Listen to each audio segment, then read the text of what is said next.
విజయ్ దివస్ సందర్భంగా ఆల్వాల్ సర్కిల్ మత్స్యబొల్లారంలో ఏర్పాటు చేసిన ప్రత్యేక కార్యక్రమంలో మల్కాజ్గిరి ఎమ్మెల్యే మరి రాజశేఖర రెడ్డి పాల్గొని కార్గిల్ అమరవీరుడు లాన్స్ నాయక్ రామచందర్ విగ్రహానికి పూలమాలలు వేసి ఘనంగా నివాళులర్పించారు.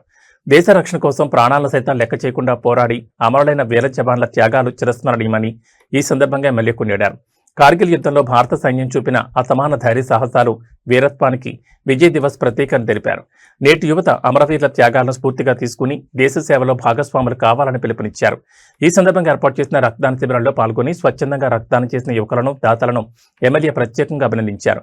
రక్తదానం ప్రాణదానమని, అత్యవసర సమయాల్లో ఇతరుల ప్రాణాలు కాపాడేందుకు రక్తదానం చేయడానికి ప్రతి ఒక్కరూ ముందుకు రావాలని కోరారు.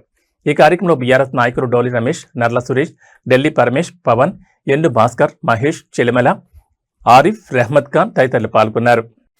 కార్గిల్ విజయ్ దివస్ సందర్భంగా లాన్స్ నాయక్ రామచందర్ గారి స్టాచ్యూ ముందు ఇవాళ నివాళులు అర్పించడం జరిగింది. తెలుసు మనందరికీ కుటుంబ పరంగా ఇక్కడ ఉన్న వాళ్ళ భార్య దివ్య గారికైనా, మహేష్ గారికైనా, రవికిరణ్ గారికైనా ఇంట్లో బాధ ఉంటుంది.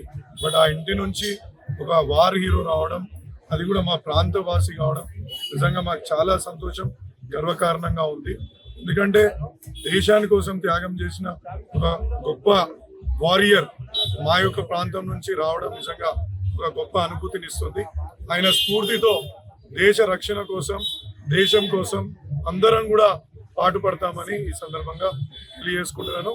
ఈ సందర్భంగా ప్రతిసారి ఇవాళ విజయ్ దివస్ సందర్భంగా ఇక్కడ పెద్ద ఎత్తున యువకులు, ఇలా రవికిరణ్, మహేష్ వాళ్ళ సోదరులందరూ కలిసి ఇక్కడ పెద్ద ఎత్తున బ్లడ్ డొనేషన్ కార్యక్రమం కూడా చేస్తున్నారు. సుమారు ఇప్పటి వరకు ఒక 50 మంది వారికి ఇవ్వడం జరిగింది. నాకు తెలిసి ఇంకో 100 మంది దాకా అవుతుండొచ్చు అని. అది కూడా తలసేమియా సికిల్ సెల్ సొసైటీకి ఈ రక్తదానాన్ని వాళ్ళు ఇస్తున్నారు. తలసేమియా పేషెంట్లు ఎంత ఇబ్బంది పడుతుంటారో మన అందరికీ తెలుసు. కాబట్టి ఒక గొప్ప కార్యక్రమం ఇలా రామచందర్ గారి స్ఫూర్తితో ఇలా విజయ్ దివస్ సందర్భంగా ఇక్కడ చేస్తున్నందుకు అందరికీ కూడా నా యొక్క ధన్యవాదాలు తెలియజేస్తున్నాను. Thank you.